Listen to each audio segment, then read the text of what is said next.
नमस्कार, मैं चित्रलेखा स्वागत करती हूँ आप सभी का अपनी आज की क्लास में। वेरी गुड इवनिंग सभी को। कैसे हैं आप लोग? मैं आशा करती हूँ कि आप सभी स्वस्थ हैं और आप सभी की पढ़ाई भी बहुत अच्छी चल रही होगी। चलिए बताइए, क्या मैं आशा सही कर रही हूँ? तो स्टार्ट करते हैं। आज के जो हमारे थिंकर हैं वो है R.K. मर्टन। ठीक है। अच्छा, एक्चुअली ना लिखने में बहुत प्रॉब्लम हो रही है, मैं अच्छे से समझा नहीं पा रही हूँ, टाइम ज़्यादा हमारा वेस्ट हो रहा है। तो हम एक काम करेंगे, हम कॉन्सेप्ट को सिर्फ समझेंगे और जो मेरे प्रॉपर नोट्स हुआ करेंगे ना, मैं इन्हें ही, जो मेरे हैंड नोट्स हैं, मैंने इन्हें स्कैन करा कर टेलीग्राम पर अपलोड करा दूंगी, आप वहाँ से इनको डाउनलोड कर लेना। ठीक है, ये हम आज से करेंगे। R.K. मर्टन से मैं प्रयास करूंगी जो प्रीवियस क्लास के जो हैं वो भी अपलोड कर दिए जाएँ। टेलीग्राम नंबर आपको शो हो रहे होंगे यूट्यूब पर, यही नंबर है, यहाँ पर कॉल करके पूछ लीजिएगा आप एक बार, अगर आपको ना मिले चैनल वहाँ से आपको ये मिल जाएंगे। ठीक है, चलिए तो कुछ पॉइंट्स हैं जो हम लिखेंगे और जानेंगे। जैसे कि R.K. मर्टन का जन्म अमेरिका में एक यहूदी परिवार में होता है। तो जो इनकी लाइफ साइकिल है वो 1910 से 2002, 1910 से 2002 के मध्य ही थी। ठीक है, इसी के साथ साथ ये एक अमेरिकी समाजशास्त्री थे और नव प्रकार्यवादी। कुछ की पॉइंट्स होंगे जिन्हें सिर्फ मैं लिखूंगी, वो मैं आपको एक्सप्लेन करती चलूंगी। जैसे अमेरिकी समाजशास्त्री, आप चाहें तो लिख सकते हैं, नहीं तो आपको नोट्स मिल जाएंगे, समझ लीजिए। अमेरिकी समाजशास्त्री,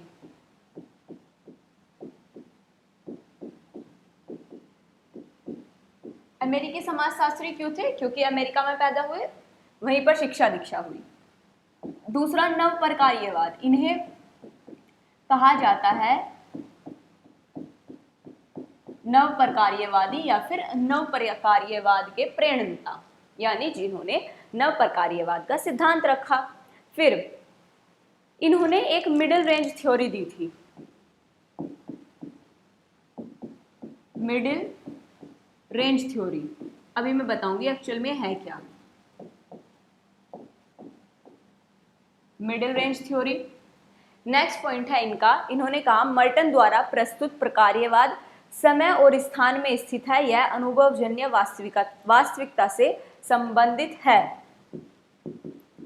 अनुभवजन्य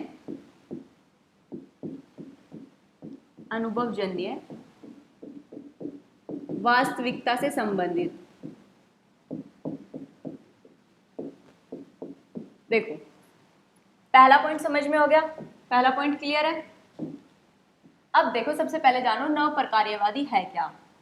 जैसा कि आपको पता है, डर्खाइम, स्पेंसर, ये लोग क्या थे? प्रकार्यवादी थे। प्रकार्यवादी का मतलब जिन्होंने ऐसी थ्योरी दी हो, अपने सिद्धांत अवधारणा इस प्रकार की दी हो जिसमें समाज की जितनी भी संस्थाएं हैं, समाज की जो व्यवस्थाएं हैं, समाज की जो क्रियाएं हैं, उनका हमेशा पॉजिटिव इम्पैक्ट समाज पर दिखाया गया। कि भाई अगर समाज में धर्म है तो उसका पॉजिटिव इम्पैक्ट है, परिवार है तो उसका सकारात्मक इम्पैक्ट है, उसी के साथ साथ जेल है तो उसका भी सकारात्मक इम्पैक्ट है, अपराध है उसका भी सकारात्मक इम्पैक्ट है समाज पर। ये लोगों का ये मानना था। अब R.K. मर्टन कहते हैं कि नहीं भाई, तुम लोग सिर्फ हमेशा मीठा मीठा खाते रहोगे तो डायबिटीज हो जाएगा, थोड़ा कड़वा भी खाना चाहिए। मतलब कि समाज पर हमने माना कि जो आप संस्थाएं बता रहे हैं उनका पॉजिटिव इम्पैक्ट, सकारात्मक इम्पैक्ट है, प्रभाव है, परंतु ऐसा नहीं है कि सिर्फ सकारात्मक प्रभाव रहे, नकारात्मक प्रभाव भी है। तो ये बताया किसने? R.K. मर्टन ने। यही उनका नव प्रकार्यवाद था, उन्होंने हर चीज को संतुलित करने की कोशिश की, तो यही था उनका नव प्रकार्यवादी। नेक्स्ट एक बताई उन्होंने middle range theory. Middle range theory का मतलब ये था कि जितने भी समाजशास्त्री थे ना, उन्होंने दो ही तरीके से अध्ययन किया अभी तक इनके समय से पहले। एक ने तो या तो वृहद स्तर पर, वृहद का मतलब मैक्रो स्तर पर, एक ने सूक्ष्म स्तर पर समाज के, जिसे कहते हैं माइक्रो। इनका कहने का मतलब ये था R.K. मर्टन का कि भाई या तो जो थिंकर्स हैं, सोशोलॉजिस्ट हैं, वो पूरे विश्व को एक परिवार मानकर या पूरे देश को एक परिवार मानकर, पूरे देश को एक समाज मानकर, पूरे विश्व को एक समाज मानकर अध्ययन कर रहे हैं, या फिर छोटी सी इकाई ले लेते हैं, कोई गांव ले लेते हैं, कोई आइलैंड का कोई स्पेसिफिक जनजाति ले लेते हैं। तो ये कहते हैं कि भाई ऐसा नहीं है कि या तो तुम बिल्कुल बड़े स्तर को समाज मानकर अध्ययन कर रहे हो या बिल्कुल छोटे स्तर को समाज मानकर अध्ययन कर रहे हो, इसका भी एक बीच का रास्ता है जो ना तो ज़्यादा बड़ा है ना ज़्यादा छोटा है, उसे कहा मिडिल रेंज थ्योरी कि आप इस डिपार्टमेंट में भी रिसर्च कर सकते हैं। फोर्थ इनका पॉइंट जो था, इनका कहने का मतलब ये था कि भाई जितने भी कॉन्सेप्ट आर के मर्टन ने दिए हैं उनके अनुसार सारे जो कॉन्सेप्ट हैं वो अनुभवजन्य वास्तविकता पर आधारित है, यानी उन्होंने खुद स्टडी की, खुद एक्सपीरियंस किया और वो रियलिटी पर आधारित है, ना कि उन्होंने किसी की रिसर्च पढ़ लिया, कहीं से कोई डेटा कलेक्ट कर लिया, इस प्रकार है। उन्होंने खुद से रिसर्च की, रियल फैक्ट्स देखे, रियलिटी देखी और एनालिसिस किया, तब जाके इन्होंने कॉन्सेप्ट दिए। और इन्होंने माना कि कोई भी थ्योरी समय और स्थान के लिए है, कि जैसे ही समय और स्थान बदलेगा थ्योरी भी बदल जाएगी। मतलब कि जो रूल्स रेगुलेशन, परिवार की जो भूमिका वर्तमान समय में है, हो सकता है फ्यूचर में चेंज हो जाए। जैसे एग्जाम्पल मान लो, पहले क्या था, हमारे देश में बहुत सारी क्या होती थी, जॉइंट फैमिली होती थी। वर्तमान समय में जॉइंट फैमिली नहीं होती, इतनी होती है पर बहुत कम होती है। क्यों? क्योंकि समय और स्थान के साथ, समय के साथ क्या हुआ, जो परिवार का स्वरूप है वो बदल गया। अब क्या है, छोटे छोटे परिवार हैं, क्योंकि आर्थिक व्यवस्था का स्वरूप बदल गया। ये मार्क्स का कहना था, लेकिन यहाँ मर्टन कह रहे हैं कि समय और स्थान के साथ साथ संस्थाओं का स्वरूप भी बदल जाता है। तो ये क्या है, अनुभवजन्य वास्तविकता है उनकी। चलिए अब नेक्स्ट चलते हैं। उन्होंने जोन जोन सी अवधारणाएं दी, कॉन्सेप्ट दिए। तो सबसे पहले हम अवधारणाएं लिखेंगे।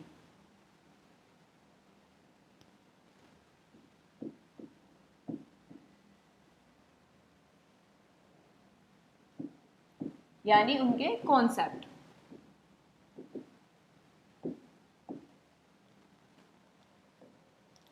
ठीक है, चलिए अब वन बाय वन करके मैं कॉन्सेप्ट समझाती हूँ। यहाँ पर ऐसे कर लेंगे कि भाई ये कॉन्सेप्ट, दो कॉन्सेप्ट, ये आपको चार्ट मिल जाएगा प्रॉपर, मैंने बनाया हुआ है, बट हम वन बाय वन स्टार्ट करते हैं। सबसे पहले उनकी हम जो अवधारणा है, कॉन्सेप्ट जानते हैं, कार्यात्मक अभिधारणाओं का संशोधन। हेडिंग जो है वो है कार्यात्मक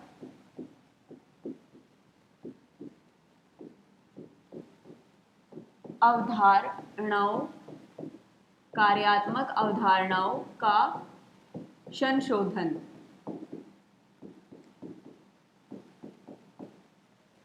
अच्छा, अभी समझाऊंगी कि इसमें एक्चुअल में है क्या। सबसे पहले लिख लीजिए ABC पॉइंट। पहला पॉइंट जो है वो है प्रकार्यात्मक एकता।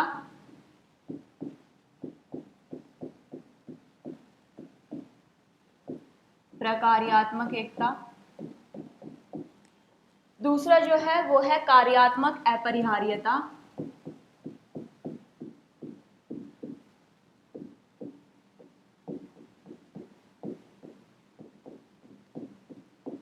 कार्यात्मक अपरिहार्यता। नेक्स्ट जो पॉइंट है वो है सार्वभौम प्रकार्यवाद।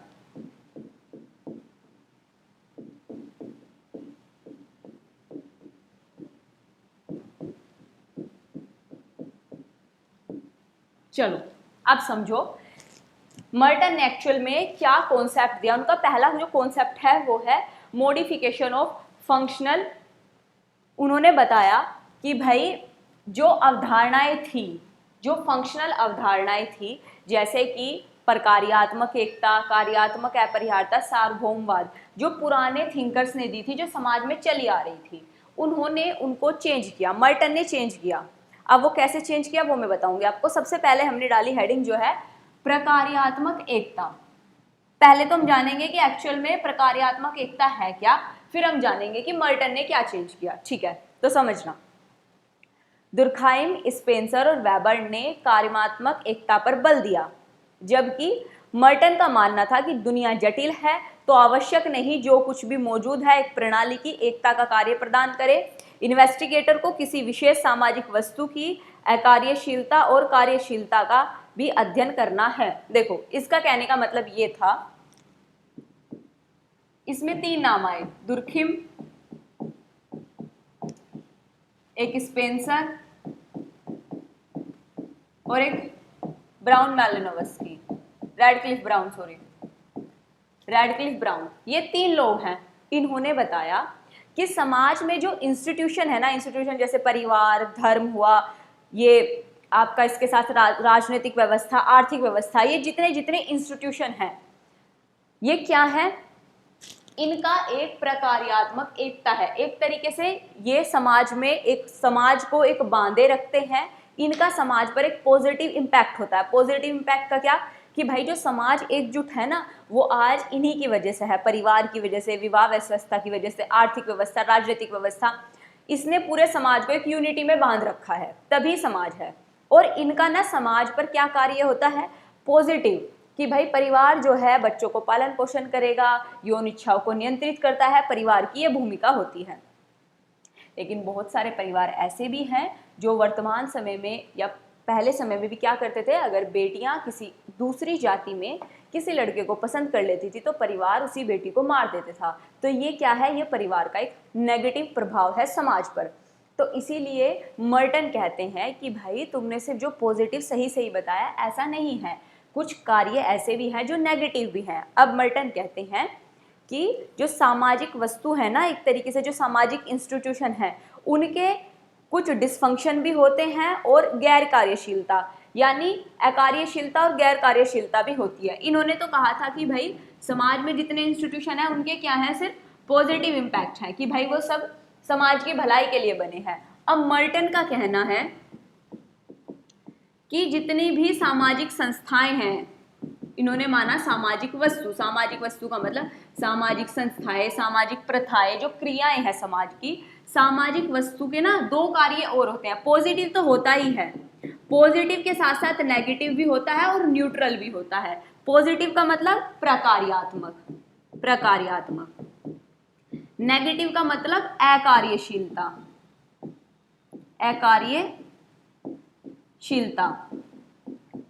न्यूट्रल का मतलब गैर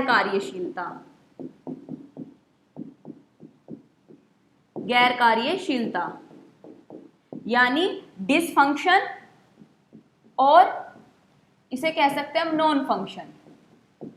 अब समझो ये तीनों है क्या।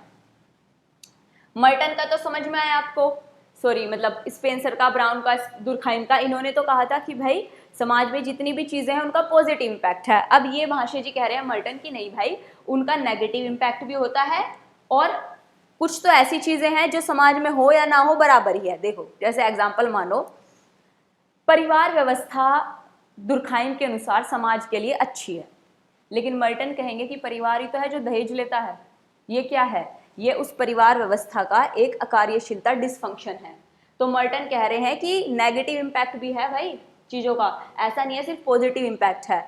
फिर अगर मान लो गैर कार्यशीलता की, समाज में कुछ चीज़ें, कुछ प्रथाएं, कुछ नॉर्म्स, कुछ संस्थाएं ऐसी भी हैं जिनके होने या ना होने से कोई फर्क नहीं पड़ता, वो कार्य ही नहीं कर रही, बस वो हैं, क्योंकि वो पुराने जमाने से चली आ रही है इसलिए है। जैसे अगर आप मानोगे पहाड़ी एरियो में कुछ जनजाति ऐसी हैं जो वहां से विस्थापित हो गई, बस उन गाँव में ना कुछ बुजुर्ग लोग बच गए, लेकिन वो आज भी अपनी रीतियां फॉलो कर रहे हैं, उन्हें कोई नहीं मान रहा, ना तो उनके बच्चे खुद वो बाहर चले गए उन रीतियों को मानते, ना खुद वो लोग मान रहे। जैसे कि आप मानो पहले ना सत्यनारायण की कथा होती थी हर घर में, आप जानते हैं सत्यनारायण की कथा पहले ऐसे होती थी कि हफ्ते में 1 बार या महीने में कम से कम 2 बार सभी के घरों में होनी है, पंडित जी आएंगे, 7 पाठ पढ़ाएंगे, उसके बाद दान दक्षिणा लेंगे और चले जाएंगे। लेकिन वर्तमान समय में बच्चे इतने स्मार्ट हो गए हैं, अब वो उस कहानी को ना रिलेट नहीं कर पाते, क्योंकि उस समय तो वो रिलेवेंट थी उस समाज में, क्योंकि जो नायक था, नायिका थी, उनके बच्चे थे, वो उस समाज को दृष्टि में रखकर बनाए गए थे। लेकिन वर्तमान समय में उनका कोई महत्व नहीं है। जैसे पुराने जमाने की पिक्चरों को लो, समाज में वर्तमान में तो है, यूट्यूब पर अवेलेबल है, लेकिन हम में से कितने ही लोग देखते हैं उन पिक्चरों को, समझ रहे हैं। तो अब उनका क्या रहा, अब उनका कोई इम्पैक्ट नहीं रहा समाज पर। हालांकि एनालिसिस करने वाले जो रिसर्चर हैं वो देखते हैं, लेकिन बात हो रही है उन प्रथाओं की जिनका समाज पर कोई महत्व नहीं। जैसे सपोज करो 4 आदमी हैं, किसी जनजाति के 4 लोग बचे हैं, वो अपनी एक संस्कृति को सेलिब्रेट कर रहे हैं, कोई अपना स्पेशल त्यौहार मना रहे हैं, तो उस त्यौहार का बाकी के समाज पर कोई फर्क नहीं पड़ रहा। तो वही क्या है, नॉन फंक्शन है। मतलब भाई कुछ चीजें ऐसी भी हैं जिनका समाज पर कोई प्रभाव नहीं पड़ रहा, चाहे वो हो या ना हो। यही थी प्रकार्यात्मक एकता। इन तीनों ने कहा कि भाई अच्छी चीजें हैं, मर्टन ने कहा कि नहीं भाई अच्छी चीजें तो हैं ही हैं, साथ के साथ गलत चीजें और कुछ चीजें ऐसी हैं जो ना तो अच्छी हैं ना बुरी हैं। ये मर्टन का कहना था प्रकार्यात्मक एकता पर। दूसरा आता है कार्यात्मक अपरिहार्यता। अब इसे समझते हैं कि ये कार्यात्मक अपरिहार्यता क्या होता है। अपरिहार्यता का मतलब होता है आवश्यक, नेसेसरी, जो जरूरी हो। आवश्यक यानी नेसेसरी, जो जरूरी हो। इसे समझ लो एक्चुअल में है क्या। अब इसमें ब्राउन और पार्सन्स इत्यादि ने, इसमें भी दो नाम आएंगे, ब्राउन और पार्सन्स इत्यादि ने कहा कि समाज में कुछ अपरिहार्य कार्य किए जाने हैं और कुछ सामाजिक संस्थाएं भी हैं जो ऐसा कार्य करने के लिए अपरिहार्य हैं, परंतु मर्टन के अनुसार सामाजिक वस्तुएं प्रकृति में अपरिहार्य नहीं है और कार्यात्मक विकल्प हो सकते हैं, यानी एक ही कार्य विभिन्न वस्तुओं द्वारा किए जा सकते हैं। देखो, ब्राउन का और पार्सन्स का मानना था, यहां पर फिर से दो नाम आएंगे, ब्राउन और पार्सन्स। अन्य थिंकर भी हैं बट मेनली ये दो। इनका कहना था कि भाई समाज में जो संस्थाएं हैं, जो रूल्स है, रेगुलेशन है, जो वैल्यूज है, जैसे परिवार है, धर्म है, इनके ना अपने नेसेसरी कार्य होते हैं। मतलब कि भाई अगर धर्म नहीं रहेगा ना तो समाज में एकता नहीं रहेगी, समाज विचलित हो जाएगा, समाज पागल हो जाएगा, समाज में क्या होगा, डिसफंक्शन फैल जाएगा, नेगेटिव चीजें आ जाएंगी। परिवार नहीं रहेगा तो समाज की में अयस्ता व्यस्ता आ जाएगी, सब कुछ घुचड़ मुचड़ हो जाएगा। कहने का मतलब ये था। ब्राउन और पार्सन्स तो कहते हैं ये कि भाई कोई भी संस्था है ना, उसका अपना एक कार्य है जो उसे आवश्यक करना है। जैसे परिवार का कार्य क्या है कि भाई जैसे बच्चा पैदा हुआ तो उसका पालन पोषण करने की जिम्मेदारी परिवार की है।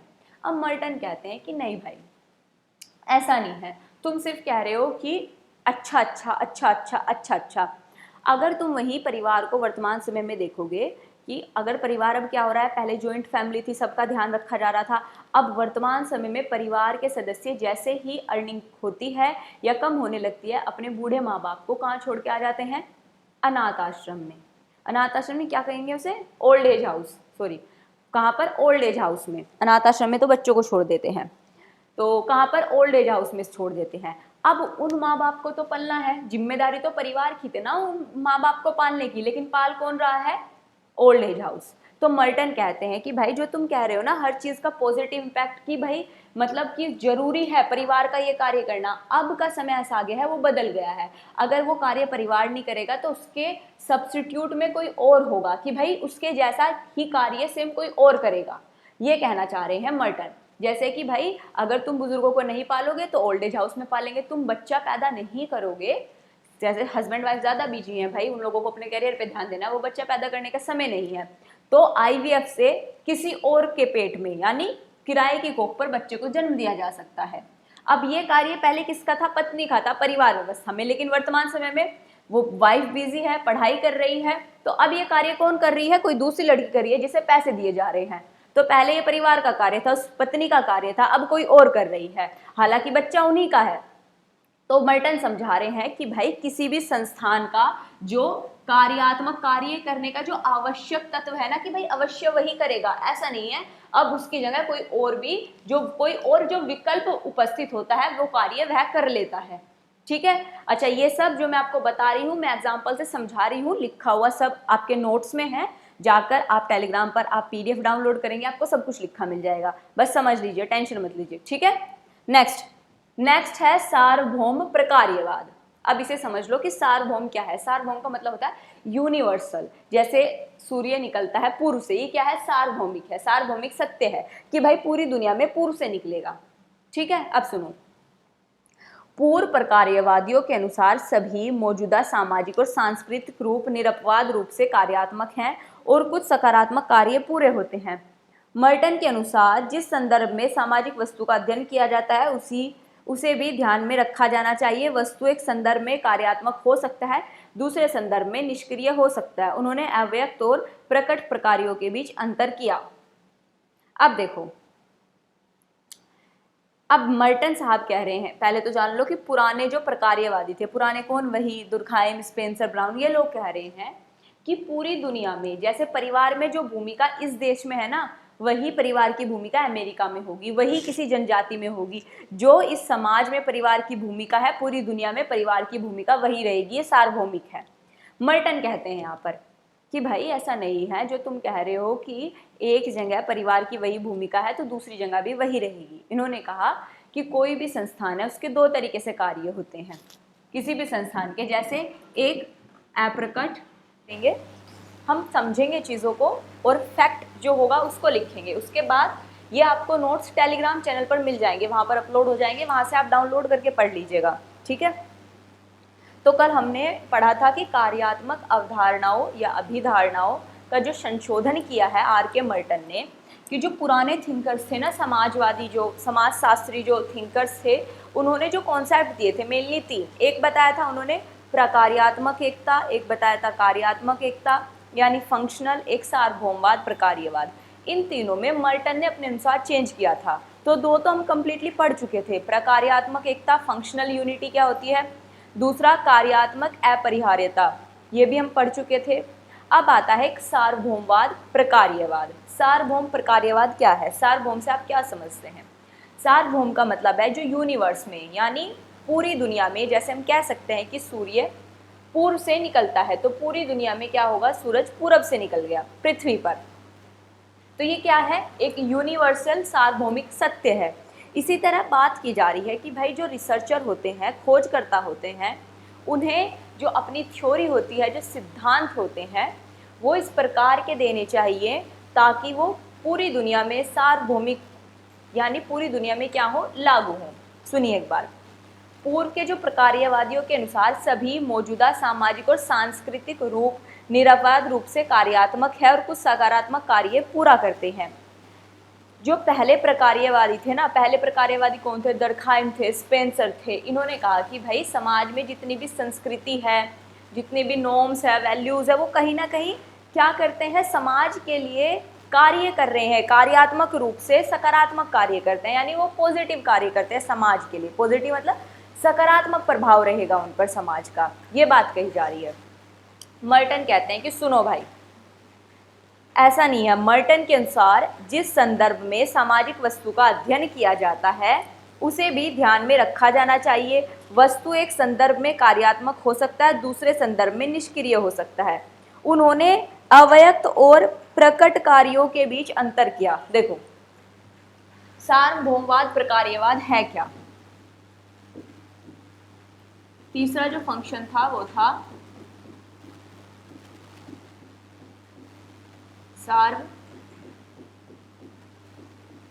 सार्वभौमवाद प्रकार्यवाद। अब समझो इसमें क्या कहा, इसमें कहा पुराने जो समाजशास्त्री थे उन्होंने कहा कि जितनी संस्थाएं हैं, जितनी संस्था है, संस्कृति है, उनका समाज में क्या है, पॉजिटिव इम्पैक्ट है। मर्टन ने कहा नहीं, आप जिस संस्था का या किसी संस्कृति का आप जिस संदर्भ में अध्ययन कर रहे हैं ना, उसमें दो तरह की चीजें होंगी, एक तो अप्रकट कार्य होंगे और एक प्रकट, या इसे अप्रकट को हम कह सकते हैं अव्यक्त, अव्यक्त प्रकार्य और प्रकट प्रकार्य। इसका मतलब समझे आप क्या? उदाहरण से समझो। देखो, मर्टन कह रहे हैं कि भाई तुम तो कह रहे हो कि जैसे परिवार है, परिवार हमेशा क्या करेगा, एक तरीके से अपने बच्चों का पालन पोषण करेगा और उनको बड़ा करेगा, स्कूल में भेजेगा पालन पोषण करके। वो क्या है, वो प्रकट प्रकार्य है। प्रकट मतलब जिसे हम देख सकते हैं कि परिवार का ये कार्य है। विवाह संस्थान का कार्य क्या है कि दो जो अपोजिट लिंग के व्यक्ति होते हैं उनका विवाह कराना, ये सामाजिक व्यवस्था बना कर रखता है।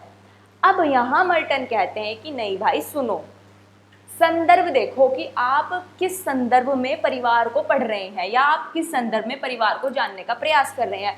परिवार तो ऐसे भी हैं जो दहेज के चक्कर में अपनी बहू को जला देते हैं, परिवार तो वो भी हैं जो बूढ़े माँ बाप को घर से निकाल देते हैं, परिवार तो वो भी हैं जिसमें हस्बैंड एक्स्ट्रा मैरिटल अफेयर करके अपनी वाइफ को छोड़ देता है, और परिवार ऐसे भी हैं कि जिनके प्रकट कार्य क्या है, बच्चों का पालन पोषण। अप्रकट कार्य क्या है कि उन्हीं बच्चों को अच्छे संस्कार देना। वो क्या है, अप्रकट प्रकार्य है, जो दिखाई तो नहीं देते कि किस बच्चे के अंदर कैसे संस्कार हैं, लेकिन वो कार्य कौन करता है, एक परिवार करता है। तो ये क्या है, अप्रकट या अव्यक्त प्रकार्य है, जो दिखाई नहीं देते। अच्छा, ये पॉजिटिव नेगेटिव दोनों हो सकते हैं, प्रकट प्रकार्य अप्रकट प्रकार्य दोनों पॉजिटिव और नेगेटिव दोनों हो सकते हैं। तो इसी चीज को समझाने का कार्य कौन कर रहे हैं, मर्टन कर रहे हैं। ठीक है, तो इसमें आप लिख सकते हैं परिवार द्वारा बच्चों का पालन पोषण, यहाँ पर परिवार द्वारा बच्चों को संस्कार देना। ठीक है, चलिए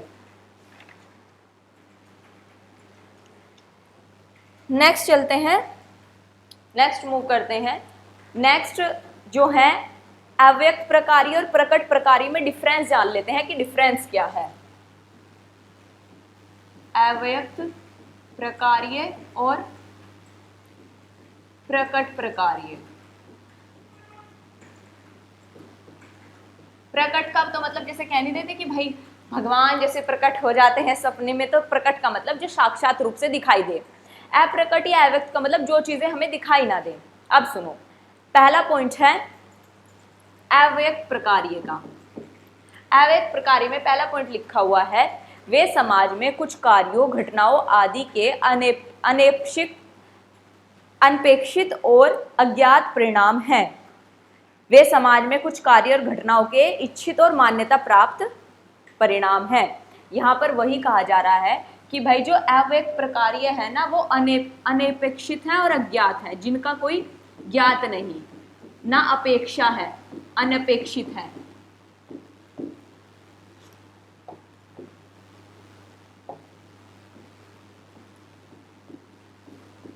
अनपेक्षित और अज्ञात है, मतलब कि अव्यक्त प्रकारों का ना तो ये पता हमें कि कौन कौन से होंगे, और ना समाज उनसे उम्मीद करता है। एक तरीके से हमें ज्ञात भी नहीं, अपेक्षा नहीं कर सकते हम। भाई किसी परिवार से ये अपेक्षा थोड़ा ही कर सकते हैं कि उसके बच्चों के संस्कार अच्छे ही होंगे। अगर अच्छे होते तो पूरे समाज में, पूरी दुनिया में ईमानदारी होती, बेईमानी भ्रष्टाचारी होती ही नहीं। तो यही बात है, जो अव्यक्त प्रकार्य हैं वो क्या है, अज्ञात और अनपेक्षित है। प्रकट कार्य वे हैं जिनको मान्यता प्राप्त है समाज में कि हाँ भाई ये कार्य कौन करेगा, परिवार करेगा, अच्छा कार्य करेगा, और जिन्हें मान्यता प्राप्त है, ये वो कार्य है। दूसरा अप्रकट का मतलब जिसमें लेटेंट फंक्शन भी कहते हैं, लेटेंट में आएगा दूसरा, वे एक सामाजिक स्थिति में अभिनेताओं की कार्यवाही के उद्देश्य का परिणाम है। वे एक, जबकि प्रकट कार्य है वे एक सामाजिक स्थिति में अभिनेताओं के सचेत प्रेरणा को दर्शाते हैं। देखो यहाँ पर कहा गया है कि प्रकट प्रकार्यों में क्या होता है, सचेत परिणाम है। सचेत का मतलब होता है कि सोच समझकर किया हुआ कार्य है। परिवार अपने बच्चों का पालन पोषण कैसे करता है कि सोच समझकर बच्चों को खाना वाना खिलाता है। विवाह जो व्यवस्था है, संस्थान है, सोच समझकर शादी की जाती है कि भाई एक लड़का है एक लड़की है, सेम जाती है, चलिए विवाह कर दीजिए। ये क्या है, सोच समझकर सचेत अवस्था में किए गए कार्य। अव्यक्त जो प्रकार्य हैं उनमें क्या होता है, उनमें कार्यवाही हो जाती है, उसके जो उद्देश्य का जो परिणाम रिजल्ट होता है, उद्देश्य परिणाम है, मतलब इसका बोध नहीं। जैसे सपोज करो अव्यक्त हम कह सकते हैं कि भाई एक लड़का और एक लड़की ने शादी की, ये क्या है, प्रकट, हमें दिखाई दे रहा है। लेकिन वो लड़की ना थोड़ी सी मेंटली डिस्टर्ब थी। अब वो लड़की जब मेंटली डिस्टर्ब थी तो उसके हस्बैंड को बाद में ये बात पता चली कि भाई ये लड़की थोड़ी मेंटली डिस्टर्ब है। तो उसके हस्बैंड ने उसकी बहुत सेवा की, उसे डॉक्टर्स को दिखाया, उसको बहुत ध्यान रखा उसका। तो पता चलता है 2 साल बाद वो लड़की ठीक हो जाती है। अब ये क्या है, ये समाज को तो दिखाई नहीं दिया, ये क्या है, एक अव्यक्त अप्रकट प्रकार्य है जो दिखाई नहीं दिया, लेकिन उसका उद्देश्य परिणाम है। उद्देश्य क्या था, उस लड़की को ठीक करना, और परिणाम क्या हुआ कि भाई वह लड़की ठीक भी हो गई और पढ़ लिख कर प्रोफेसर भी बन गई। वो क्या बना, उद्देश्य परिणाम, मतलब जो समाज को दिखाई तो नहीं दिया लेकिन वो हुआ, अप्रकट प्रकार्य था। तीसरा अप्रकट प्रकार्य होते हैं वे सामाजिक वास्तविकता की परतों में छिपे होते हैं, मतलब कि जो समाज की जो वास्तविकता है ना उसकी जो परत होती है उसमें छिपे, मतलब कि सामने से नहीं दिखाई देते, हाइड होते हैं, छुपे होते हैं, जिन्हें हम सिर्फ एक तरीके से महसूस कर सकते हैं। और जबकि ये स्पष्ट रूप से दिखाई देते हैं कि भाई एक लड़का एक लड़की की शादी होगी, ये क्या हो गया, स्पष्ट रूप से दिखाई दे रहे हैं। जबकि उस लड़के ने उस लड़की का बहुत ध्यान रखा, उसे पढ़ाया, उसका इलाज कराया। एक तरीके से एक इलाज होता है जो दिखाई देगा कि भाई उसे डॉक्टर के लेके जा रहा है, एक होता है मेंटली उसे समझाना, उसकी केयर करना। वो चीज़ क्या है, वो अप्रकट प्रकार्य है जो दिखाई नहीं दिया समाज को। ठीक है, तो क्लियर हुआ कि लेटेंट फंक्शन क्या है और मैनिफेस्ट फंक्शन क्या है।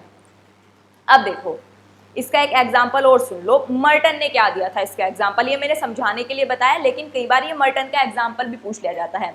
एक होपी ट्राइब है, होपी ट्राइब है नॉर्थ अमेरिका की,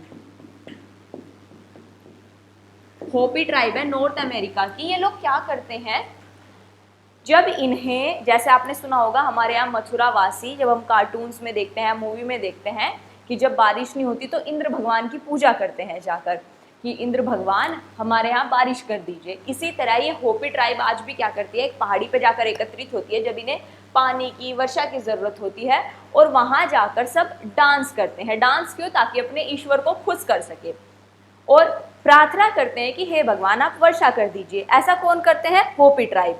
अब यहाँ से ना दो चीज़ें क्लियर होती हैं। पहली, जब ये प्रार्थना करने जाते हैं या डांस करने जाते हैं, ये सब एक साथ जाते हैं मिलकर, तो हमें क्या दिखाई दे रहा है कि भाई पूरा गांव प्रार्थना करने जा रहा है। तो क्या हो रहा है, पूरे सब के सब लोग साथ जा रहे हैं। तो साथ में जाना, चाहे देखो हमारे यहाँ तो पड़ोसी से ना बने तो बच्चों की शादी में नहीं जाते, लेकिन वहाँ पर कुछ भी कंडीशन हो, किसी की लड़ाई बजे या कुछ भी, सब लोग साथ में जाएंगे। तो अगर हम जैसा कोई इंसान ना समझ जाके देखेगा कि हाँ भाई ये पूरा गांव ना प्रार्थना करने के लिए, डांस करने के लिए जा रहा है उस पहाड़ी पर, हमारा ये पॉइंट ऑफ व्यू जो हमें दिखाई दे रहा है। एक दूसरा पॉइंट ऑफ व्यू भी है जो हमें दिखाई नहीं पड़ता, वो क्या, कि उन लोगों में कितने लड़ाई झगड़े हो जाए, आपस में कितनी ही ना बने, लेकिन जब वो प्रार्थना करने जाते हैं, डांस करने जाते हैं, मेनली डांस करने जब वो जाते हैं, तो हम देखते हैं कि वो डांस ना उन सबको जोड़ के रखता है आपस में, उस समुदाय में, उस समूह में क्या करता है, यूनिटी, एकता पैदा करता है। ये क्या है, ये एक तरीके से अव्यक्त प्रकार्य है, यूनिटी, एकता पैदा करना, जो हमें दिखाई नहीं दी होपी ट्राइब में, हमें दिखाई दिया उन लोगों का साथ जाना। तो साथ जाना क्या है, प्रकट प्रकार्य, और उस समुदाय में एकता की जो भावना जागृत होती है वो क्या है, अव्यक्त प्रकार्य। तो मर्टन ने ये एग्जाम्पल दिया था। चलिए नेक्स्ट है, नेक्स्ट पे चलते हैं।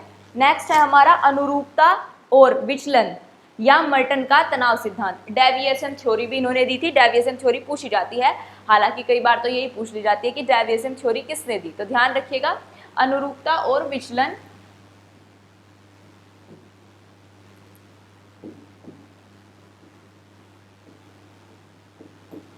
अनुरूपता और विचलन, विचलन या तनाव का सिद्धांत, मर्टन के तनाव का सिद्धांत, मैं शॉर्ट में लिख रही हूं, तनाव का सिद्धांत।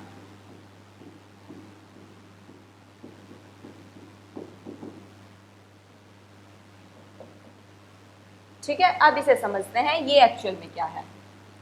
अब समझो, देखो अनुरूपता का मतलब क्या होता है और रूपता का मतलब विचलन का मतलब क्या होता है, ये दो टर्म है, पहले इन्हें समझ लो फिर मैं पढ़ के सुनाऊंगी। अनुरूपता का मतलब होता है समाज द्वारा बनाए गए नियमों के अनुसार चलना, समाज द्वारा बनाए गए नियमों के अनुसार चलना। अब विचलन क्या है, जब समाज द्वारा बनाए गए नियमों से विरुद्ध चलना, विचलन हो गया। मतलब हम कह सकते हैं जैसे भाई एक गाड़ी थी, इसको इस हाईवे पे सीधे सीधे जाना था, लेकिन इसे जिस पथ पर जाना था उससे यह मुड़ गई, विचलित हो गई, विचलन हो गया, दूसरी दिशा में चली गई, वही क्या है, विचलन है। अब जो यह विचलन है ना, यह दो तरीके का हो सकता है, सकारात्मक और नकारात्मक दोनों हो सकता है। अब देखो सकारात्मक नकारात्मक कैसे, कोई एक जाति है, जैसे मान लो कोई जाट कम्युनिटी है, जाटों में बेसिकली क्या माना जाता है कि आप अपनी जाति में ही विवाह करें, जाति में विवाह ये है कंपलसरी, और उसके साथ साथ गोत्र के बाहर, एक गोत्र में शादी नहीं होती। तो अगर कोई बच्चा या कोई लड़की मान लो अपनी ही जाति में और अपने गोत्र से बाहर शादी करते हैं पेरेंट्स, तो वो माना जाता है कि अच्छा है, ठीक है, कि भाई वो बच्चा अनुरूप चल रहा है समाज के। लेकिन कोई लड़की या कोई लड़का अपनी इच्छा अनुसार किसी इंटरकास्ट शादी कर लेते हैं, वो क्या हो गया, समाज द्वारा बनाए गए नियमों से क्या है, विरुद्ध चले गए। लेकिन पता चला कि वो लड़की बहुत पढ़ी लिखी थी और उसकी जो माइंडसेट था, उसे दूसरी कास्ट में जाकर कोई लड़का मिला जो उसके जितना पढ़ा लिखा था। तो पता चला कि भाई वो समाज के बनाए गए नियमों के तो विरुद्ध गया, लेकिन वो क्या था, एक पॉजिटिव विचलन था। पॉजिटिव विचलन मतलब इंटरकास्ट शादी। ये मैंने उस लड़की के संदर्भ में बताया, हमेशा ऐसा नहीं होगा कि इंटरकास्ट शादी हमेशा पॉजिटिव रहेगी। समझिए, समझाने के लिए कि भाई मान लो एक लड़की थी, एक लड़का था, लड़की जाटों की थी, लड़का दूसरी कास्ट का था, लेकिन पढ़े लिखे थे दोनों। तो उस लड़की के लिए उसकी जाति में से ऐसा लगा कि शायद कोई अच्छा नहीं रहेगा, तो उसने दूसरी कास्ट में शादी कर ली। पता चला दोनों बाद में कामयाब हो गए और अच्छे से अपना जीवन व्यतीत कर रहे हैं। तो उस लड़की ने अपने समाज से क्या किया, विचलन किया, यानी अपने समाज से अपोजिट धारा में चली गई, लेकिन उसका जो विचलन था वो पॉजिटिव था। वहीं अगर किसी बच्चे को सिखाया जा रहा है परिवार के द्वारा कि भाई दंगा नहीं करते, भाई किसी से झगड़ा नहीं करते, लेकिन भाई तो भाई है, भाई साहब तो छोटा डॉन है, छोटा डॉन क्यों मानेगा, छोटा डॉन बन गया अपराधी, कि भाई के आगे कोई बोल सकता है क्या, भाई बन गया क्या, अपराधी। अब वो जो हुआ विचलन उस लड़के ने भी किया, लेकिन वो विचलन कैसा है, वो विचलन नकारात्मक विचलन है। समझ गए? तो यही समझाने का प्रयास कर रहे थे मर्टन साहब। अब सुन लीजिए एक बार कि एक्चुअल में है क्या। अपने अव्यक्त और प्रकट कार्य के ढांचे में मर्टन ने सामाजिक अभिनेताओं के कार्यों के परिणामों की जांच की। सामाजिक अभिनेता का मतलब जो समाज में क्रिया कर रहे हो। जैसे मैंने यहाँ पर जाटों की एक लड़की ली, तो वो मर्टन के लिए एक अभिनेता होगी, एक एक्टर होगी। उन्होंने अनुरूपता और विचलन की एक और रूपरेखा उपयोग की, जिसके तहत उन्होंने कारणों को सिद्ध करने की कोशिश की और दिए गए सामाजिक सेटिंग में अभिनेता के कार्यों की अनुरूपता या विचलन का कारण बताते हैं। मर्टन के अनुसार सोशल स्ट्रक्चर एंड एनोमी 1938 में विचलन के अपने विचार की व्याख्या की। सोशल स्ट्रक्चर एंड एनोमी याद रखना, बुक का नाम है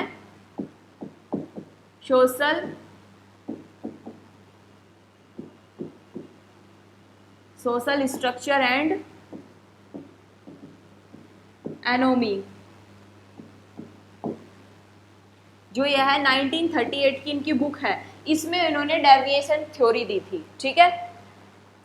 यह संस्कृति, संरचना, विसंगति के बीच संबंधों का विश्लेषण है। उन्होंने विसंगति को ऐसी स्थिति जिसमें सांस्कृतिक रूप से परिभाषित लक्ष्यों और उन्हें प्राप्त करने के उपलब्ध संरचनात्मक संसाधनों के बीच विसंगति है, संस्कृति को कुछ प्रकार के व्यवहार में मांग करती है जिसे सामाजिक संरचना घटित होने से रोकती है, विचलन को विसंगति का परिणाम मानते हैं। इनका कहने का मतलब ये है कि एक होता है लक्ष्य समाज द्वारा निर्धारित और एक होता है साधन। अब उस लड़की का लक्ष्य क्या था, विवाह, और साधन क्या था कि भाई अपनी ही जाति में विवाह करना है। अब लक्ष्य तो उसका वही रहा कि भाई विवाह करना है, जाति उसने जो साधन था वो बदल गया। तो क्या हो गया, लक्ष्य और साधन में विसंगति पैदा हो गई। तो यहाँ पर मर्टन समझा रहे हैं कि जब लक्ष्य में और साधन में विसंगति पैदा हो जाती है तभी विचलन की स्थिति पैदा होती है। तो विचलन की जो स्थिति है, जैसे लड़के का महत्वाकांक्षा क्या थी, लड़के को चाहिए थी शक्ति, पावर। अब उसने पढ़ाई लिखाई करके कोई रेप्यूटेड पोस्ट तो नहीं ली, अब उसने तमंचे बिना किसके, लीगलिटी के, बिना वैधानिकता के उठा लिए। तो लक्ष्य क्या था भाई, सत्ता हासिल करना, शक्ति हासिल करना। साधन क्या था कि भाई सरकारी नौकरी अच्छे तरीके से लेनी है, पुलिस में जाना है, लेकिन पुलिस ना बन के चोर बन गया। तो लक्ष्य में और साधन में विसंगति पैदा हो गई, यही कहलाएगा विचलन। I hope you understand. अब नेक्स्ट जो थ्योरी है उनकी वो है अनुकूलन के तरीके, मोड ऑफ एडेप्टेशन। अनुकूलन के तरीके,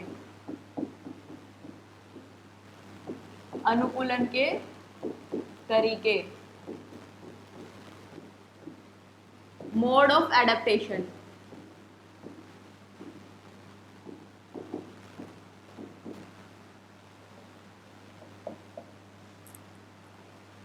देखो ADAPATI, चलिए एडेप्टेशन हो गया, मोड ऑफ एडेप्टेशन। अब इसे समझो एक्चुअल में है क्या, मैं पढ़ देती हूँ फिर आपको समझाऊंगी एक्चुअल में ये चीज है क्या। मर्टन के अनुसार मनोवैज्ञानिक कारकों या व्यक्तिगत प्रकारों की बजाय समाज की संरचना ही विचलन पैदा करती है। एक भटका हुआ व्यक्ति विभिन्न प्रतिक्रियाओं का सहारा ले सकता है, और मर्टन ने 5 प्रतिक्रियाएं हैं जिन्हें अनुकूली प्रतिक्रियाएं भी कहते हैं। कन्फर्मिस्ट, इनोवेटर, रिचुअलिस्ट, रिट्रिस्ट और रिबेलियन, CIRR। इन 5 प्रतिक्रियाओं में पहली प्रतिक्रिया को छोड़कर अन्य प्रतिक्रियाएं एनोमिक प्रतिक्रियाएं हैं। अब जानते हैं एक्चुअल में एनोमिक प्रतिक्रियाएं जो हैं मोड ऑफ एडेप्टेशन है क्या। मर्टन भाई साहब कह रहे हैं कि भाई समाज में जो संरचना बनी है ना, समाज का जो स्ट्रक्चर है, ये खुद जिम्मेदार है विचलन का, कि ये खुद आकर बच्चों को इतना मजबूर कर देता है, अभिनेताओं को जो समाज में क्रिया कर रहे हैं, कि वो समाज के सीधे सीधे जो नियम है उनसे भटक जाते हैं, ये कह रहे हैं। अब इनका कहने का मतलब है अगर समाज इस चीज़ को एक्सेप्ट कर लेता कि भाई वो बच्ची पढ़ी लिखी है, उसे दूसरी कास्ट में शादी करनी है, समाज एक्सेप्ट कर लेता, कोई दिक्कत नहीं थी, वो लड़की भाग के शादी नहीं करती। वो बच्चे को अगर सख्ती में चाहिए था तो उसको समाज समझाता। पता चला भाई उस समाज, वो लड़का बहुत गरीब परिवार से था, उसे लगा कि जब तमंचा हाथ में आ जाएगा, कोई भी दुकान वाला फ्री में राशन दे देता है, तो क्यों ना इसी धारा पर चला जाए, इसी रास्ते पर चला जाए। तो इसके लिए समाज खुद जिम्मेदार है, ये कह रहे हैं मर्टन। अब इन्होंने ना 5 चीजें बताई। एक बताई कन्फर्मिस्ट, इनोवेटर, एक बताया इन्होंने कन्फर्मिस्ट, एक बताया इन्हें इनोवेटर, एक बताया रिचुअलिस्ट, ये इंग्लिश में ही याद करने पड़ेंगे, रिचुअलिस्ट, एक बताया रेटियोरिस्ट, नेक्स्ट बताया इन्होंने रिबेलियन। इन्हें इंग्लिश में याद रखना है क्योंकि हिंदी में ना इनके नाम कभी कुछ दे देंगे, कभी कुछ, आप कंफ्यूज हो जाएंगे। फिर बताया इन्होंने साधन, और ये है लक्ष्य। लक्ष्य का तो मतलब आप समझ गए कि उद्देश्य है। साधन का मतलब यहाँ है कि भाई समाज के द्वारा बनाए गए रूल्स। साधन क्या है? समाज द्वारा बनाए या निर्मित नियम। अब समझो कैसे।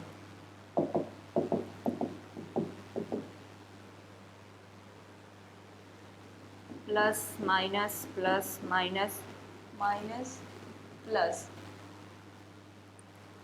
Plus plus minus minus plus plus minus minus plus minus plus minus plus. अब देखो, सबसे पहले हम जानते हैं कि जो कन्फर्मिस्ट होते हैं वो कौन लोग होते हैं।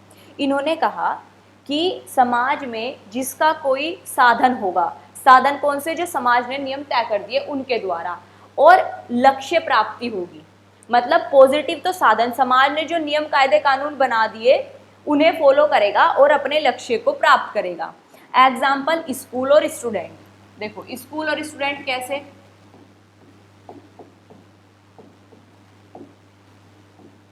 भाई स्कूल के ना अपने साधन होता है। साधन कैसे कि भाई सुबह 7 बजे खुल जाता है, शाम को 2 बजे बंद हो जाता है, प्रिंसिपल होते हैं, सारे स्ट्रिक्ट फॉलोज रूल होते हैं। उद्देश्य होता है बच्चों को 12 पास आउट कराना, 8 पास आउट कराना, उनका एक उद्देश्य होता है। तो वो समाज के जो द्वारा नियम बनाए गए हैं उनके द्वारा चलता है और अपने लक्ष्य को निर्धारित करता है। इसी तरह बच्चा होता है, सुबह प्रॉपर स्कूल जाता है, वो अलग बात होती है। छोटे बच्चे भाई कभी बंक मार दिया उसे विचलन नहीं कहेंगे एक तरीके से, या फिर विचलन जब कहेंगे अगर वो ज़्यादा ही गलत कार्य करने लगे। हालांकि छोटा विचलन है, लेकिन बच्चे ज़्यादातर ऐसा कार्य करते नहीं हैं, बहुत कम करते हैं कि भाई वो टीचर को क्या कर रहे हैं, मार रहे हैं। सामाजिक रूल तो यह है कि टीचर को नहीं मारना, लेकिन मार रहे हैं, तो वो भी कहीं ना कहीं एक विचलन की भूमिका में आ जाएगा, लेकिन वृहद स्तर पर नहीं, माइक्रो छोटे स्तर पर। तो ज़्यादातर हम देखेंगे कि 99% हम देखेंगे कि क्या कर रहे हैं। 99% तो स्टूडेंट पढ़ ही रहे हैं, 1% में वो क्या है, बागी बच्चे हैं। तो हम उन बागी बच्चों को नेग्लेक्ट करेंगे, यहाँ पर वो कुछ अपवाद हैं। उनका भी एक साधन होगा स्कूल और लक्ष्य होगा उनकी शिक्षा प्राप्त करना। दूसरा जो इनोवेटर होते हैं, इनोवेटर होते हैं साइंटिस्ट। इनोवेटर होते हैं इनोवेशन करने वाले, रिसर्चर। ये क्या होंगे? क्रिमिनल्स, क्रिमिनल्स, राजनेता। देखो इनका क्या होता है, लक्ष्य तो निर्धारित होता है। लक्ष्य कैसे निर्धारित कि भाई नेता होगा पैसे कमाना, साइंटिस्ट का होगा अच्छी खोज करना, रिसर्चर का होगा खोज करना, क्रिमिनल का होगा उद्देश्य, तो लक्ष्य तो है कि भाई करोड़पति बनना है, अरबपति बनना है। लेकिन ये साधन क्या अपनाते हैं? साइंटिस्ट जरूरी नहीं कि जो समाज ने जो नियम कायदे कानून बनाए हैं उन्हें ही अपनाएगा। साइंटिस्ट को रिसर्च के लिए जो चीज़ सही लगती है साइंटिस्ट वही कार्य करता है। तो साधन क्या होंगे? साइंटिस्ट साधन वे नहीं अपनाएगा जो समाज ने बनाए होंगे। इसी तरह रिसर्चर भी वो साधन कम अपनाएगा जो उसे अच्छा लगेगा रिसर्च करने में, वो साधन अपनाएगा। इसी तरह क्रिमिनल होंगे, अपराधी जो होंगे वो समाज के द्वारा वो तो कभी भी फॉलो नहीं करेंगे। राजनेता भी क्या होते हैं, कहा जाता है कि भाई उनका लक्ष्य तो निर्धारित होता है लेकिन वो किस मोड़ को किस तरीके को पकड़ रहे हैं ये नहीं पता। ठीक है, अब आते हैं नेक्स्ट, रिचुअलिस्ट। रिचुअलिस्ट कौन होते हैं? जैसे कि ब्यूरोक्रेट्स और मिडिल क्लास, प्रशासनिक अधिकारी और मिडिल क्लास। हम भाई कार्य तो वही करते हैं जो जो सरकार ने बता दिया, जो जो समाज ने तय कर दिया, लक्ष्य हमारे विस्थापित हो जाते हैं। मिडिल क्लास कभी तो सोचता है घर बना लेते हैं, फिर सोचता है चलो 2 बीघे जमीन खरीद लेते हैं, फिर सोचता है चलो बच्चों को पढ़ा लेते हैं, लड़की की शादी कर लेते हैं। तो कोई फिक्स लक्ष्य नहीं होता कि एक्चुअल में गोल क्या प्राप्त करना है। ठीक है, कुछ फिक्स गोल नहीं है। तो मिडिल क्लास और प्रशासनिक अधिकारी चलते तो साधन पर ही हैं कि भाई सही कार्य करेंगे, लक्ष्य नहीं पता कि निर्धारित क्या करना है, प्राप्त क्या करना है। तो ये इनका एग्जाम्पल है। नेक्स्ट आएगा जो आपका आएगा ये है रेट्रिस्ट। रेट्रिस्ट जो होगा, रेट्रिस्ट जो होंगे, रेट्रिस्ट का मतलब होता है कि भाई ना तो वो साधन अपनाएंगे जो समाज ने तय किए, ना वो लक्ष्य अपनाएंगे जो समाज में लक्ष्य तय है कि भाई ये अच्छा लक्ष्य है आपको फुलफिल करना चाहिए। जिसे इसमें हम कहेंगे ड्रग्स एडिक्ट, दारू पीने वाले, बेवड़े, वो किस में आएंगे? इसमें कि भाई ना तो वो समाज द्वारा तय किए गए नियमों के अनुसार चलते हैं, ना समाज ऐसा उद्देश्य रखता है कि भाई समाज में ज़्यादा से ज़्यादा क्या हो, दारू पीने वाले, नशा करने वाले लोग आ जाएं। नेक्स्ट जो रिबेलियन होते हैं, रिबेलियन में आते हैं सामाजिक क्रांतिकारी। क्रांतिकारी, इसमें हम रिबेलियन से ही समझ लिए कि भाई रिबेलियन का मतलब ही क्या है, क्रांतिकारी लोग। जो क्या होंगे, पहले तो वो उस रास्ते पर चलेंगे कि भाई क्रांतिकारी बनना है, कि कैसे भी करके किसी को सामने आवाज़ उठाकर, प्रशासन के खिलाफ मोर्चा निकालकर, कार जलाकर। लेकिन जैसे जैसे उसे समझ आती है कि भाई ये चीज़ें तो गलत हैं, हमें ये नहीं करना, तो वो अपने ना साधन कि भाई अब हम क्या करेंगे, गांधीवादी के अहिंसा के सिद्धांत पर चलेंगे, पॉजिटिव अपना साधन अपना लेते हैं। वहीं लक्ष्य उनका पहले तो होता है कि भाई सत्ता बदल देंगे, सरकार को खाड़ फेंकेंगे, देश में बर्बादी ला देंगे। लेकिन बाद में उन्हें पता चलता है समय के साथ कि नहीं, ये चीज़ें गलत है, ऐसे नहीं करना, हमें क्रांति करनी है, अहिंसा से करनी है, जो हमारा उद्देश्य है वो प्राप्त करना है। उद्देश्य क्या रहेगा? एक तरीके से पॉजिटिव उद्देश्य रहेंगे कि भाई सिर्फ सरकार बदलेंगे और अपनी सरकार बनाएंगे जनता को खुश कर कर। तो ये समझ में आ गया आपको? ये चारों चीज़ पूछा जाता है इनमें से कि भाई स्कूल किसका उदाहरण है, इनोवेटर्स जो है रिसर्च करने वाले, प्रशासनिक अधिकारी रिबेलियन है, रिचुअलिस्ट है, इनोवेटर हैं, क्या है, ये एग्जाम में पूछा जाता है। ठीक है, चलिए आई होप ये भी क्लियर हो गया। अब नेक्स्ट चलते हैं। नेक्स्ट है मेटोनियन प्रतिमान। मेटोनियन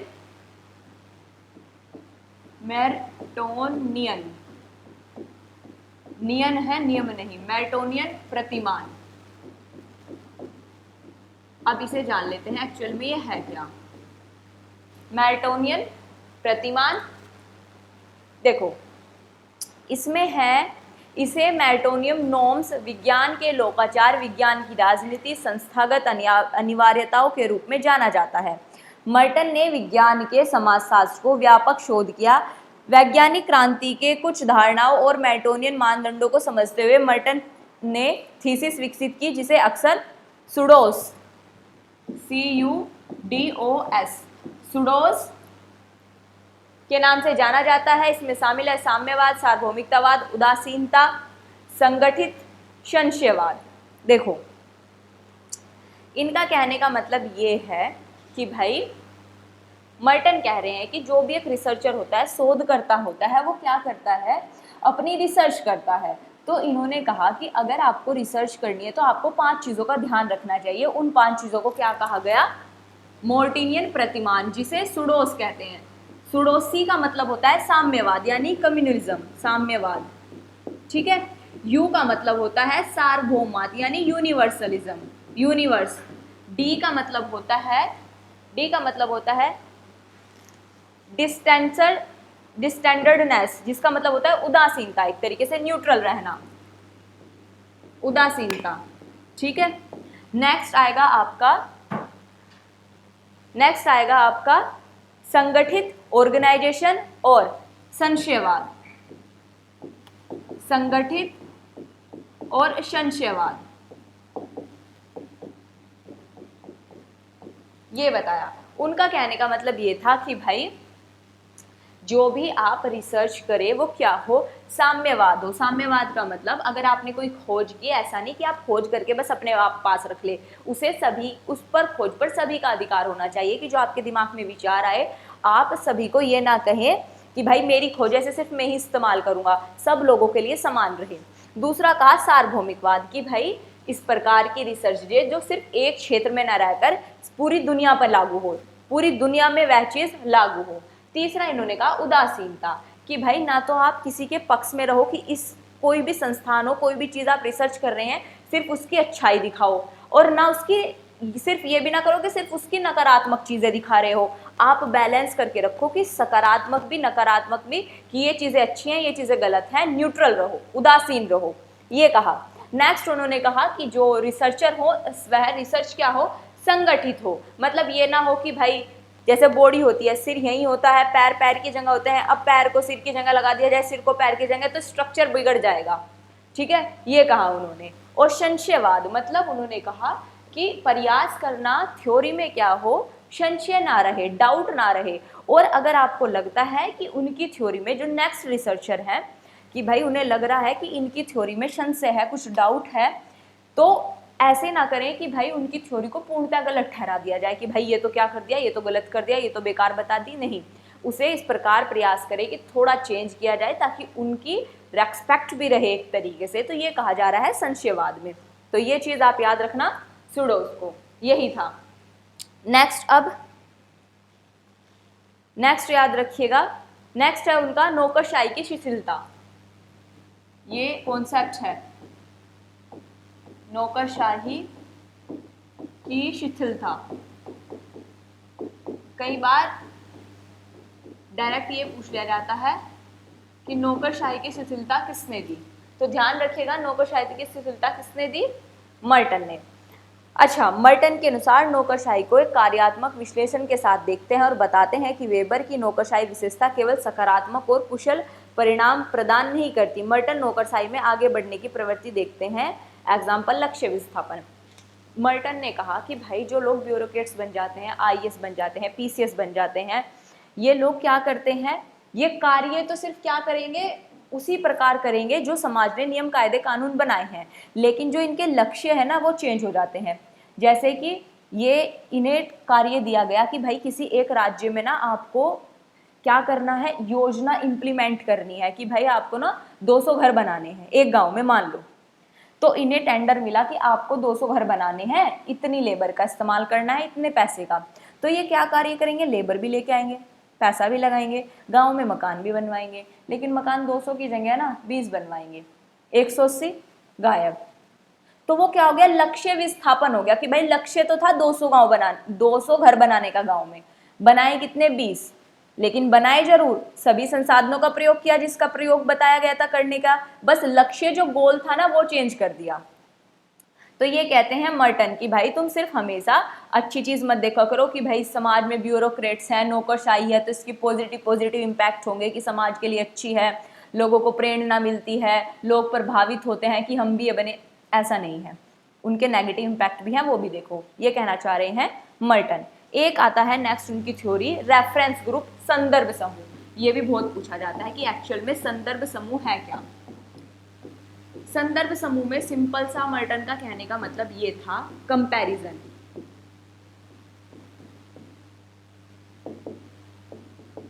यानी तुलना। संदर्भ समूह का मतलब होता है ऐसा समूह जिससे कोई व्यक्ति या कोई संस्था या कोई समूह अपनी तुलना करता है। जैसे अब मैं हूँ, मैं एक स्टूडेंट हूँ, अगर मैं अंबानी से अपनी तुलना करने लगूँ कि भाई मुझे ना यार अंबानी तक इतना पैसा होने के लिए मेरे पास तो कुछ भी नहीं है, वो इतना अमीर है, मुझे कितना प्रयास करना होगा, कितना पैसा चाहिए होगा, तो मैं क्या कर रही हूँ, अपनी तुलना कर रही हूँ अंबानी से। तो मेरे लिए अंबानी क्या है, मेरे लिए अंबानी है संदर्भ समूह। समझ गए? जिससे हम तुलना करते हैं एक व्यक्ति या एक संस्थान। जैसे अगर कहा जाए छोटी फर्म अगर किसी बड़ी कंपनी से अपनी तुलना करे, जैसे अगर हम कह लेंगे स्वच्छंद आईएएस और क्या टाटा की जो कंपनी है, कितना गैप है, तो हमारे लिए जो टाटा की कंपनी होगी वो संदर्भ समूह होगा। तो इसी को कहा है संदर्भ समूह की अवधारणा हेमैन द्वारा दी गई थी। पहले तो ये ध्यान रखना, संदर्भ समूह का कॉन्सेप्ट जो था यह किसने दी थी, हेमैन द्वारा प्रदान की गई। ये नाम याद रखना, कई बार हेमैन पूछ लिया जाता है। हेमैन द्वारा दी गई थी। बाद में टर्नर, मर्टन और शेरिफ ने इस अवधारणा को विस्तृत किया। टेंशन मतलब मैं पढ़ रही हूँ, नोट्स मिल जाएंगे वहां से डाउनलोड करके पढ़ लेना।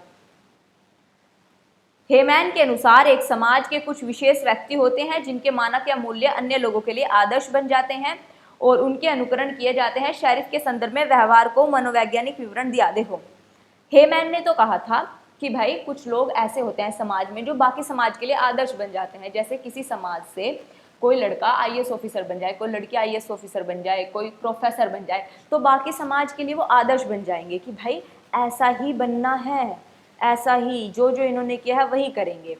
ये क्या है, ये किसके अनुसार, हेमैन के अनुसार संदर्भ समूह। मर्टन के अनुसार संदर्भ समूह वो है कि जिससे हम अपनी तुलना करते हैं कि भाई उसके पास तो वो है, हमारे पास ये नहीं है, तो हमारे लिए वो संदर्भ समूह होगा।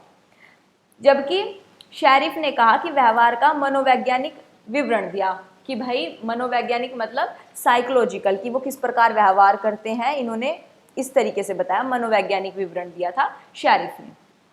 ठीक है, तो संदर्भ समूह पता चल गई, नौकरशाही की शिथिलता। एक नेक्स्ट उनका लास्ट कॉन्सेप्ट है प्रत्याशात्मक समाज, समाजीकरण, एंटीसिपेटरी सोशलाइजेशन। Anticipatory socialisation.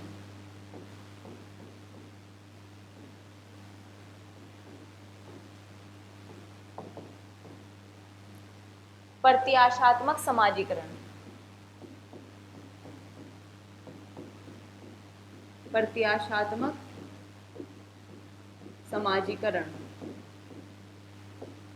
अब समझो ये क्या है। एक समूह के दृष्टिकोण और मूल्य को अपनाना जिससे आप संबंधित नहीं हैं, उस समूह में एक कदम को सुविधाजनक बनाने के लिए और इसके एक सदस्य बनने के बाद समायोजन की प्रक्रिया को आसान बनाने और दोहराने के कार्यों को करता है। अमेरिकी समाजशास्त्री सैमुअल स्टोफर और अमेरिकी सेना स्मारकीय अध्ययन द अमेरिकन सोल्जर के कई सैनिकों द्वारा इस अवधारणा को लोकप्रिय बनाया गया। लोकप्रिय किसने बनाया वो पढ़ लीजिएगा, समझ लो एंटीसिपेटरी सोशलाइजेशन क्या है। मान लो इसका उदाहरण है लव जिहाद। लव जिहाद कैसे, भाई एक लड़की थी मुस्लिम की, एक लड़का था हिंदू का, एक लड़का था हिंदू का, एक लड़की थी मुस्लिम की। ठीक है, दोनों कंडीशन मान लो। इन दोनों ने ना शादी कर ली कि भाई मुस्लिम की लड़की ने हिंदू के लड़के से और हिंदू की मतलब जो लड़की थी उसने मुस्लिम के लड़के से, एक तरीके से शादी कर ली इन्होंने। ठीक है, दो कपल है। अब जो हिंदू लड़की है वो मुस्लिम कम्युनिटी में जब जाएगी, जब वो उनके परिवार में जाके देखती है तो वो देखती है कि जो पूजा करने की पद्धति है वो अलग है, खाने में वो ज़्यादा चिकन पसंद करते हैं, वहाँ पर जो उनके दिन की प्रक्रिया है वो अलग है। जब किचन में जाके देखते हैं तो उनके बर्तन थोड़े अलग हैं, जो उनके त्यौहार हैं वो अलग है।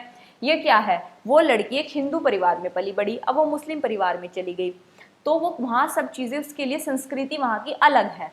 लेकिन अब ये कह रहे हैं कि जब वो लड़की धीरे धीरे पहला स्टेप सीख जाएगी कि भाई उनकी संस्कृति क्या है, यही है एंटीसिपेटरी सोशलाइजेशन, कि भाई एक कदम को सुविधाजनक बनाना कि भाई वो धीरे धीरे धीरे धीरे उन चीज़ों को समझ जाएगी। इसी तरह जब मुस्लिम लड़की हिंदू परिवार में आएगी तो वो देखेगी कि भाई यहाँ पर पूजा करने की पद्धति अलग है, इनका खाना बनाने का तरीका, इनकी दिनचर्या अलग है।